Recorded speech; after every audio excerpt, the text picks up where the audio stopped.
नमस्कार दोस्तों, स्वागत करते हैं आपका आपके अपने इस यूट्यूब चैनल में। दोस्तों, इस वीडियो में हम लूसेंट वस्तुनिष्ठ समाज ज्ञान से आधारित आधुनिक भारत के 19वीं और 20वीं सदी के सामाजिक एवं धार्मिक आंदोलन के बारे में इंपॉर्टेंट एमसीक्यूज़ करेंगे। तो चलिए वीडियो को शुरू करते हैं। पहला प्रश्न है, आधुनिक भारत में हिंदू धर्म का पहला सुधार आंदोलन था, कौन सा था? ब्रह्म समाज। दोस्तों, इसमें जो चारों ऑप्शन दिए गए उनके बारे में कुछ जानते हैं। ब्रह्म समाज का स्थापना राजा राम मोहन राय ने कोलकाता में 20 अगस्त 1828 ईस्वी को किया था। ब्रह्म समाज भारत का एक सामाजिक धार्मिक आंदोलन था जिसने बंगाल के पुनर्जागरण युग को प्रभावित किया। आर्य समाज के बारे में कुछ जानते हैं। एक ईश्वरवादी भारतीय हिंदू सुधार आंदोलन है। इसकी स्थापना 1875 ईस्वी में बॉम्बे में स्वामी दयानंद सरस्वती ने जातिवाद का विरोध करने, विधवा पुनर्विवाह का समर्थन करने और भारत में महिला सशक्तिकरण को बढ़ावा देने के लिए की थी। थियोसॉफिकल सोसाइटी यह एक अंतर्राष्ट्रीय आध्यात्मिक संस्था है। इसकी स्थापना 1875 में मैडम एच.पी. ब्लावत्स्की ने और कर्नल एच.एस. ऑकलोट ने अमेरिका में की थी। सन 1879 में इसका मुख्यालय मुंबई में स्थानांतरित हुआ और इसके बाद सन 1882 ईस्वी में इसका परमानेंट मुख्यालय चेन्नई में स्थापित किया गया।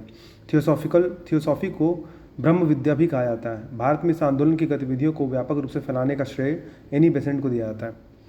अगला ऑप्शन है रामकृष्ण मिशन। तो इसकी स्थापना 1 मई 1897 को रामकृष्ण परमहंस के शिष्य स्वामी विवेकानंद ने की थी। इसका मुख्यालय कोलकाता के निकट बेलूर में है। इस मिशन की स्थापना के केंद्र में वेदांत दर्शन का प्रचार प्रसार शामिल है। अगला प्रश्न है, ब्रह्म समाज का उद्देश्य था, क्या था? हिंदू धर्म की बुराइयों पर प्रहार करना और एकेश्वरवाद का प्रचार करना, यानी ए और बी दोनों।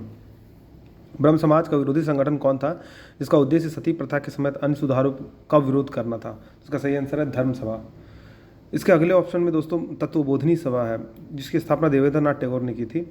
आर्य समाज है और उसके बाद प्रार्थना समाज है। प्रार्थना समाज की स्थापना आत्माराम पांडुरंग ने 31 मार्च 1867 ईस्वी में की थी। आर्य समाज की स्थापना दयानंद सरस्वती ने की थी। धर्म सभा 1829-30 के संस्थापक थे, कौन थे? तो राधाकांत देव थे। दोस्तों, धर्म सभा का गठन 1930 ईस्वी में राधाकांत देव द्वारा कलकत्ता में किया गया था। इसका उद्देश्य सामाजिक सुधारों का विरोध करना था। अगला प्रश्न है, वर्ष 1829 में सती प्रथा का उन्मूलन किसके द्वारा किया गया था? तो सही आंसर है लॉर्ड विलियम बेंटिक। तो उसमें से जो दिए गए ऑप्शंस हैं जो भी गवर्नर जनरल के, उनके बारे में कुछ जानते हैं। लॉर्ड विलियम बेंटिक का कार्यकाल 1828 से 1835 तक था। भारत में सती प्रथा का समाप्ति इन्होंने किया था। कन्या भ्रूण हत्या को एक अपराध घोषित किया था। इनके कार्यकाल में 1835 में मैकॉले ने अपना मिनट प्रस्तुत किया जो कि शिक्षा व्यवस्था से संबंधित था और इन्होंने ही ठगी का अंत किया था। अगला है ऑप्शन लॉर्ड कर्जन। उन्होंने 1899 में भारत के वायसराय के रूप में नियुक्ति किया गया। उन्होंने 1905 ईस्वी में बंगाल के विभाजन की घोषणा की। इसके अलावा एंशिएंट मॉन्यूमेंट एक्ट 1904 और कलकत्ता कॉर्पोरेशन एक्ट 1899 और इंडियन यूनिवर्सिटी एक्ट 1904 इनके कार्यकाल में ही पारित हुई थी। अगले वायसराय हैं Lord Wellesley. Sir John Shore के बाद 1798 ईस्वी में लॉर्ड वेलेस्ली भारत के गवर्नर जनरल बनकर आए।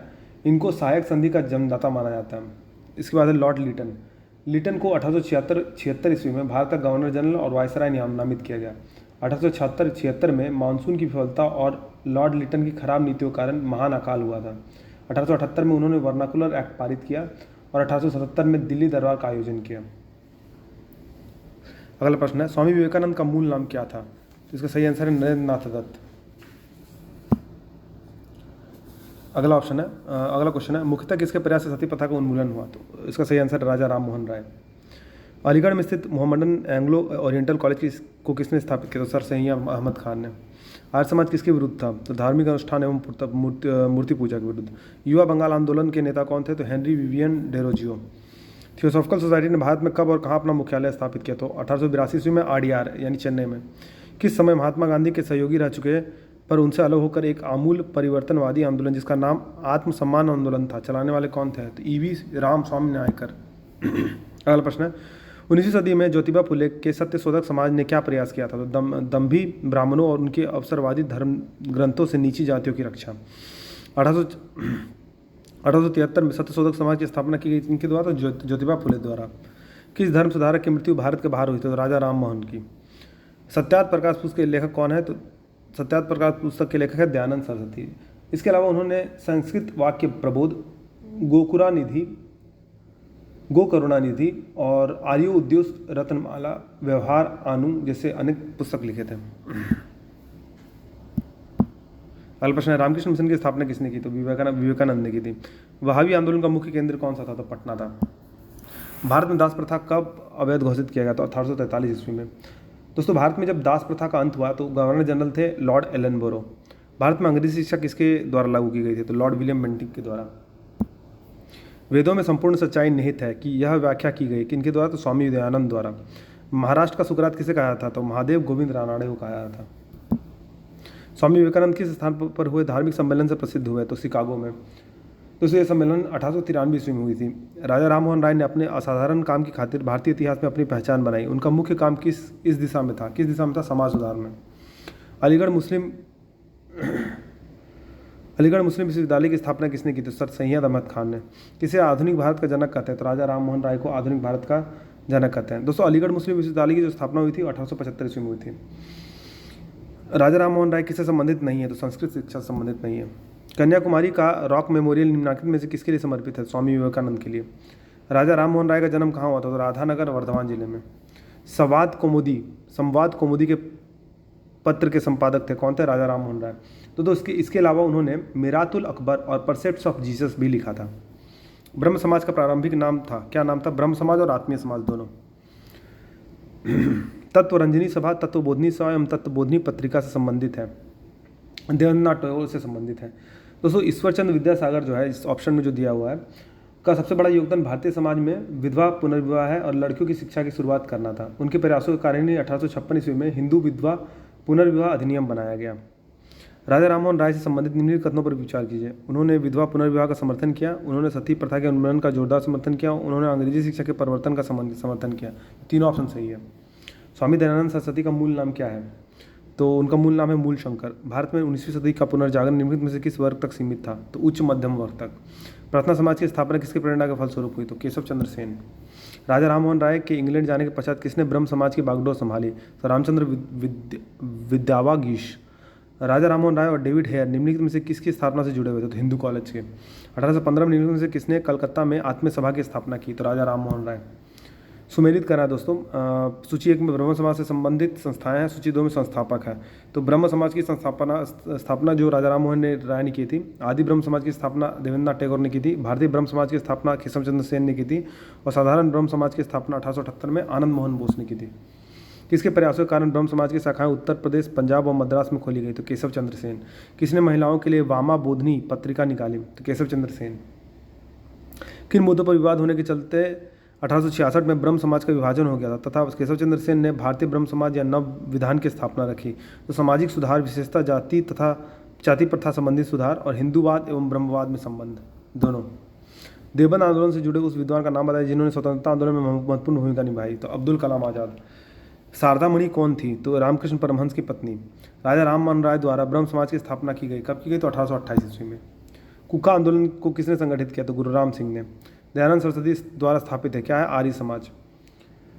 अगला प्रश्न, 19वीं सदी के उत्तरार्ध में नव हिंदूवाद नियो हिंदुइज्म के सर्वश्रेष्ठ प्रतिनिधि थे, कौन थे? तो स्वामी विवेकानंद। स्वामी विवेकानंद ने रामकृष्ण मिशन की स्थापना की किस वर्ष में? तो दोस्तों, इसमें ऑप्शन 1896 दिया है, लेकिन मैं अलग अलग स्रोतों से पता किया हूँ तो उसमें 1897 ईस्वी का जिक्र है, तो आप इसे देख लीजिएगा। 1 मई 1897 इसमें सही आंसर है।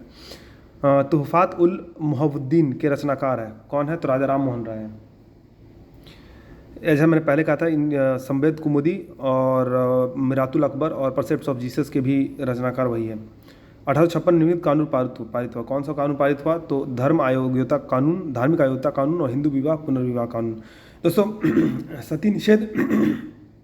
सती निषेध रेगुलेशन 17 जो है वो 1829 में पारित किया गया और राज हड़पने के सिद्धांत 1848 ईस्वी में पारित किया गया। महाराष्ट्र के किस सुधारक को लोकहितवादी कहा जाता है? तो गोपाल हरि देशमुख। दोस्तों, इस क्वेश्चन में जो ऑप्शंस दिए हैं उनके बारे में कुछ और जान लेते हैं। एमजी रानाडे पहला ऑप्शन है, तो उन्होंने बाल विवाह और जाति व्यवस्था के खिलाफ वकालत की और विधवा पुनर्विवाह और महिलाओं के लिए शिक्षा को बढ़ावा दिया। उन्होंने पूना सार्वजनिक सभा की स्थापना 2 अप्रैल 1870 को की थी। उन्हें महाराष्ट्र का सुकरात भी कहा जाता था। तो दोस्तों, ये डेट 2 अप्रैल 1870 आप याद रख लीजिएगा। उन्होंने पूना सार्वजनिक सभा की स्थापना की थी। उसका अगला ऑप्शन है पंडिता रामबाई। तो पंडिता रामबाई एक भारतीय समाज सुधारका थी। वो पहली महिला थी जिन्होंने कलकत्ता विश्वविद्यालय के द्वारा पंडिता और सरस्वती की उपाधि से सम्मानित किया गया था। वो 1889 के कांग्रेस के सत्र की 10 महिला प्रतिनिधियों में से एक थी। और अगला ऑप्शन है गोपाल कृष्ण गोखले, तो वो नरम दल के नेता थे। उन्होंने सर्वेंट्स ऑफ इंडिया सोसाइटी की स्थापना 1905 ईस्वी में की थी।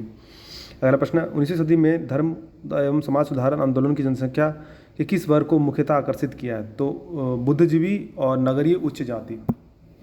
ब्रह्म समाज किस सिद्धांत पर आधारित है? तो ब्रह्म समाज सिद्धांत पर आधारित है एकेश्वरवाद पे। देव समाज के संस्थापक में से कौन था? तो शिव नारायण अग्निहोत्री। राधा स्वामी सत्संग के संस्थापक थे, कौन थे? शिव दयाल साहब। फारसी साप्ताहिका मिरातुल अकबर को प्रकाशित करते थे, कौन प्रकाशित करते थे? राजा राम मोहन राय। बाल विवाह प्रथा को नियंत्रित करने हेतु 1872 में सिविल मैरिज एक्ट ने लड़कियों के विवाह की न्यूनतम उम्र कब कितनी निर्धारित की थी? 14 वर्ष। अगला प्रश्न है तहजीब उल अखलाक के रचनाकार है सैयद अहमद खान। निम्नलिखित में से कौन फरजाई विद्रोह का नेता था? तो दादू मियाँ। निम्न में से कौन सा सुमेलित नहीं है? तो राजा राम मोहन राय आदि ब्रह्म समाज से रिलेटेड नहीं है। निम्न में से किसने कहा था अच्छा शासन स्वशासन का स्थानापत्र नहीं है? तो स्वामी दयानंद सरस्वती। वेदों की ओर लौटो यानी बैक टू द वेदास, यह नारा किसने दिया था? तो दयानंद सरस्वती ने दिया था। निम्न में से कौन सा कथन सही नहीं है? तो राजा राम मोहन राय सती प्रथा के समर्थक थे, ये सही नहीं है। सुमेलित करना है सूची 1 और सूची 2 के साथ दोस्तों। तो उसमें आपका प्रार्थना समाज के थे वो थे आत्माराम पांडुरंग। रामकृष्ण मिशन के थे स्वामी विवेकानंद। सत्यशोधक समाज के थे ज्योतिबा फुले। और मोहम्मद एंग्लो ओरिएंटल के थे सर सैयद अहमद खान। तो इसमें ऑप्शन सी सही है। प्रार्थना समाज के संस्थापक कौन थे? तो आत्माराम पांडुरंग। निम्नलिखित में से किस व्यक्ति ने सर्वप्रथम स्वराज्य शब्द का उपयोग किया और हिंदी को राष्ट्रभाषा माना? स्वामी दयानंद सरस्वती। निम्न में से किस वर्ग को सर्वप्रथम पश्चिमी सभ्यता ने प्रभावित किया? तो शिक्षित हिंदू मध्यम वर्ग। सुमेलित करना सूची 1 में आंदोलन का नाम, सूची 2 में संस्थापक के नाम दिए गए। तो फरेजी या फरेदी 1804 फरीदपुर बंगाल में, तो उसके हाजी सरितुल्लाह और दादू मियाँ थे। वहाबी 1821 के बाद पटना बिहार में सर सैयद अहमद राय बरेलवी थे। दारुल उलूम 1867 देवबंद उत्तर प्रदेश, मोहम्मद कासिम नानोवती एवं रशीद अहमद गंगोही। और अलीगढ़ 1875 उत्तर प्रदेश, सर सैयद अहमद खान। अलीगढ़ आंदोलन का उद्देश्य क्या था? तो भारतीय इस्लाम को उदारीकरण व धार्मिक पुनर्व्याख्या और समाज सुधार व आधुनिक शिक्षा के जरिए भारतीय मुसलमानों का आधुनिकीकरण, 1 और 2 दोनों। भारतीय राष्ट्रीय कांग्रेस का समर्थन एवं ब्रिटिश पक्षधर अलीगढ़ आंदोलन का विरोध करने वाला आंदोलन था, कौन सा था? तो देवबंद आंदोलन। 20वीं सदी का आरंभिक दशक में आरंभ होने वाला आंदोलन था, कौन सा? अहरआर। निम्न में से कौन फेबियन आंदोलन का प्रस्तावक था? तो Annie Besant. MC Setalvad, VN Rao तथा अलादी कृष्ण स्वामी अय्यर प्रख्यात सदस्य थे। किसके सदस्य थे? तो मद्रास लेबर यूनियन के। अहमदिया या कादियानी आंदोलन 1889 और 90 किसने आरंभ किया था? तो मिर्ज़ा गुलाम अहमद। सूची 1 में 200 आंदोलन के नाम दिए हैं, सूची 2 में केंद्र के नाम दिए गए। तायूनी आंदोलन 1839 में के केंद्र था ढाका।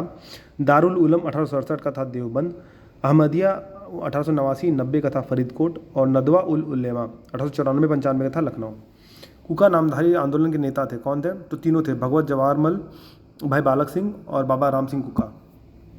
पारसी समुदाय के सामाजिक पुनरुद्धार के लिए बम्बई में 1851 ईस्वी में स्थापित किया गया एक सामाजिक धार्मिक संगठन रहनुमाई मजदाइन सभा के सदस्य थे, कौन थे? तो सभी थे, SS बंगाली, नौरोजी फोरेदिन जी, JB वाचा, दादा भाई नौरोजी और RK कामा। वर्ष 1870 में कलकत्ता में भारतीय सुधार संघ इंडियन रिफॉर्म एसोसिएशन की स्थापना किसने की? तो केशव चंद्र सेन ने की। आर्य समाज से जुड़े व्यक्तित्व थे, कौन थे? तो चारों व्यक्तित्व जुड़े थे, दयानंद सरस्वती, महात्मा हंसराज, पंडित गुरुदत्त और स्वामी श्रद्धानंद। सुमेलित करना दोस्तों, सूची 1 को सूची 2 के साथ सुमेलित करना है। तो वेद समाज या ब्रह्म समाज ऑफ साउथ इंडिया 1864 के संस्थापक थे श्री घरालू नायडू। आर्य समाज 1875 के थे Dayanand Saraswati. Theosophical society 1875 New York USA में कर्नल HS ऑकलॉट और madam HP Blavatsky. Deccan education society 1884 में GG आगरकर। तो ये ऑप्शन सही है। वर्ष 1905 में बम्बई में भारत सेवक समाज सर्वेंट्स ऑफ इंडिया सोसाइटी की स्थापना किसने की? तो गोपाल कृष्ण गोखले ने की। सुमेलित करना है, सूची 1 में संस्था का नाम दिए गए, सूची 2 में संस्थापक के नाम दिए गए। तो दोस्तों इसमें दीनबंधु सार्वजनिक सभा 1884 में जो थे वो भाराम जी M मालबारी यानी BM मालबारी थे।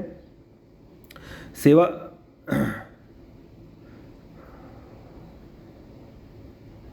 दीनबंधु सार्वजनिक सभा 1884 में ज्योतिबा फुले के द्वारा किया गया था। सेवा सदन 1885 में बहराम जी M मालाबारी के द्वारा किया गया था। देव समाज जो है शिवनारायण अग्निहोत्री के द्वारा किया गया था। और रामकृष्ण मिशन स्वामी विवेकानंद के द्वारा किया गया था। सुमेलित करना है दोस्तों, सूची 1 को सूची 2 के साथ सुमेलित करना है। सनातन धर्म सभा या Bharat Mandal Mahamandal, Pandit Deendayal Sharma, servants of India society 1905 Gopal Krishna Gokhale, Nishkam Karmath 1910 DK Karve और social service league 1911 NM Joshi. तो ये ऑप्शन सही है। वर्ष 1914 में बम्बई में सेवा समिति बॉय स्काउट्स एसोसिएशन की स्थापना किसने की थी? श्री राम वाजपेयी ने। सूची को सूची 2 के साथ सुमेलित करना है। सूची 1 में अकाली आंदोलन से संबंधित घटनाएं, सूची 2 में वर्ष के नाम दिए गए। तो ननकाना कांड 1921 ईस्वी में, स्वर्ण मंदिर के तोश खानों की चाबी को लेकर छिड़ा विवाद 1921 में, ठेकेवाला के गुरु का बाग गुरुद्वारा संघर्ष 1922 ईस्वी में, और जैतू नाभा मोर्चा 1923 ईस्वी में, यानी ये ऑप्शन सही है। 1920-25 के दौरान चले अकाली आंदोलन, गुरुद्वारा सुधार आंदोलन के नेता थे, कौन थे? तो एक तो तीनों थे, करतार सिंह जब्बर, बाबा खड़क सिंह और मास्टर तारा सिंह। सिख गुरुद्वारा सुधार अधिनियम कब पारित हुआ? 1925 ईस्वी में। अल हिलाल एवं अल बलग जर्नल के संपादक थे, कौन थे? अब्दुल कलाम आज़ाद। किस आंदोलन के नेता अपने को हजरत मोहम्मद के समकक्ष से बराबर मानते थे, स्वयं को मसीह उल मऊद कहते थे? अहमदिया आंदोलन। रामकृष्ण परमहंस का मूल नाम क्या था? गदाधर चट्टोपाध्याय। रामकृष्ण परमहंस का जन्म स्थान क्या था? तो कुमारपुकुर गांव, हुगली जिला। रामकृष्ण मिशन का मुख्यालय कहाँ स्थित है? वेल्लूर में। किस धर्म सुधारक की मृत्यु ग्रेट ब्रिटेन के ब्रिस्टल में हुई थी? राजा राम मोहन राय। पश्चिमी भारत में सांस्कृतिक पुनर्जागरण का उग्रदूत किसे कहा जाता है? तो MG रानाडे को। थियोसॉफिकल आंदोलन की गतिविधियों को भारत में व्यापक रूप से फैलाने का श्रेय किसे जानता? तो एनी बेसेंट को। वर्ष 1898 में बनारस में सेंट्रल हिंदू कॉलेज की स्थापना किसने की, जिसे बाद में 1916 में मदन मोहन मालवीय ने बनारस हिंदू यूनिवर्सिटी में परिवर्तित किया? तो एनी बेसेंट भारतीय राष्ट्रीय कांग्रेस के अध्यक्ष कब बनी? 1917 ईस्वी में। सुमेलित करना है दोस्तों, सूची 1 में स्त्री उद्धार संबंधी अधिनियम है, सूची 2 में महत्वपूर्ण भूमिका है। तो विधवा पुनर्विवाह अधिनियम 1856 में प्रमुख भूमिका थी ईश्वरचंद्र विद्यासागर का। सिविल मैरिज एक्ट 1872 में केशव चंद्र सेन का। सम्मति आयु अधिनियम 1891 में MG मालाबारी का। और बाल विवाह निरोधक अधिनियम में हरविलास शारदा का। तो ये ऑप्शन सही है। स्वामी दयानंद सरस्वती के मरणोपरांत आर्य समाज में शिक्षा की पद्धति के प्रश्न पर फूट पड़ गई। पाश्चात्य शिक्षा पद्धति के समर्थक लाला हंसराज एवं लाला लाजपत राय थे। दूसरा दल वैदिक शिक्षा पद्धति का समर्थक था। इस दूसरे दल के नेता थे स्वामी श्रद्धानंद। हमारे धर्म रसोई घर में है, हमारे भगवान खाना बनाने में के बर्तनों में है। आज हिंदू धर्म मत छुवाद बन गया, यह किसने कहा? स्वामी विवेकानंद ने। आधुनिक भारत का प्रथम राष्ट्रवादी कवि किसे माना जाता? तो डेरोजियो को। किसने जनता को 4 सूत्रीय संदेश स्वधर्म, स्वराज्य, स्वदेशी व स्वभाषा दिया था? तो आर्य समाज ने। किसने विवेकानंद को आधुनिक राष्ट्रीय आंदोलन का आध्यात्मिक पिता की संज्ञा दी थी? सुभाष चंद्र बोस ने। विधवा पुनर्विवाह आंदोलन में शामिल थे, कौन शामिल थे? तो सभी शामिल थे, Ishwar Chandra Vidyasagar, MG Malabari, BA Malabari, DK Karve और वीरे शिलंगम पुंतुलु। वर्ष 1863 में कोलकाता में मोहम्मडन एसोसिएशन की स्थापना किसने की? तो अब्दुल लतीफ़ ने की। अलीगढ़ आंदोलन का स्वरूप कैसा था? तो ब्रिटिश समर्थक था, कांग्रेस विरोधी था और कांग्रेस समर्थक था। कि शिकागो वर्ष विश्व धर्म पार्लियामेंट में जिसमें विवेकानंद ने भाग लिया था का आयोजन हुआ था कब? सितंबर 1893 ईस्वी में। विवेकानंद के बारे में नीचे दिए गए कथनों में कौन कौन सा कथन सही है? तो दोस्तों, उन्होंने वेद को अमोघ माना, उनका विश्वास था कि वेदांत पूर्ण रूप से संगत है, और उन्होंने जाति व्यवस्था की निंदा की। तो 1, 2, 3 सही है। भारतीय पुनर्जागरण आंदोलन के पिता कौन था? राजा राम मोहन राय। निम्नलिखित संगठनों में से किसने शुद्धि आंदोलन का समर्थन किया? तो आर्य समाज। 19वीं सदी के महानतम पारसी सामाजिक सुधारक कौन थे? तो बहराम जी M मालाबारी, यानी कि BM मालाबारी। निम्नलिखित कॉलेजों में सर्वप्रथम किसकी स्थापना हुई थी? तो दिल्ली कॉलेज की। शारदा अधिनियम 1929 के अंतर्गत लड़कियों व लड़कियों के विवाह की न्यूनतम आयु क्रमशः कितनी निर्धारित की गई थी? 14 और एवं 18। किसे भारत का प्रथम आधुनिक व्यक्ति माना जाता है? तो राजा राम मोहन राय। भारतीय स्वतंत्रता आंदोलन के दौरान राष्ट्रीय सामाजिक सम्मेलन नेशनल सोशल कॉन्फ्रेंस का गठन किया गया। इसके गठन के लिए उत्तरदायी कारण था भारतीय राष्ट्रीय कांग्रेस अपने कार्यक्रम में सामाजिक सुधारों को नहीं रखना चाहती थी, इसलिए प्रस्तुत उद्देश्य के लिए उन्होंने अलग से संगठन बनाने का सुझाव दिया, नेशनल सोशल कॉन्फ्रेंस। ब्रह्म समाज के बारे में कौन सा कथन सही है? तो केवल 1 और 2, यानी इसने मूर्ति पूजा का विरोध किया और धार्मिक ग्रंथों की व्याख्या के लिए इन्हें पुरोहित वर्ग को अस्वीकारा। निम्न में से किस प्रख्यात समाज सुधारक को ज्ञान योग, कर्म योग या राजयोग नामक पुस्तकें लिखी थी? स्वामी विवेकानंद। दोस्तों, अगर आपको ये वीडियो पसंद आए तो वीडियो को लाइक कीजिए, चैनल को सब्सक्राइब कीजिए और बेल नोटिफिकेशन को प्रेस कर दीजिए, ताकि मैं इसी तरह के अपडेट्स आपके साथ लाता रहूँ। वीडियो में बने रहने के लिए धन्यवाद। मिलते हैं आपसे अगली वीडियो में।